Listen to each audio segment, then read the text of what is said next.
ықылас арқылы Алла Тағала жүректі ашып береді бір күні. Шариғи ілімді оқиды, зейім жоқ, түсінбей жатырмын деп қалдырып қояды. Жоқ, қалдырма.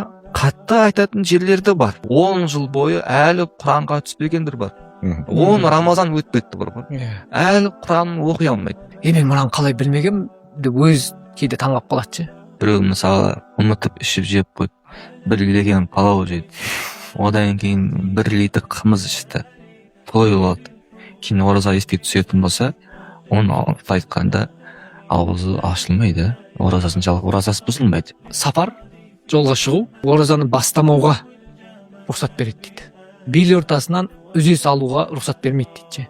Оқушы, мектепте оқитын жаңағыдай оқушыларға ораза ұстатпаңдар деген сияқты мәселені айтып жатады да. Айқай шу шығаратын нәрсе емес негізінде. Оқушы балдардың өзінде де кінә бар да.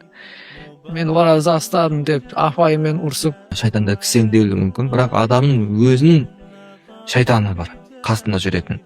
Ол кісенделмейді ол. Ол қасында жүреді ол. Мысалы, оразаға не қылды?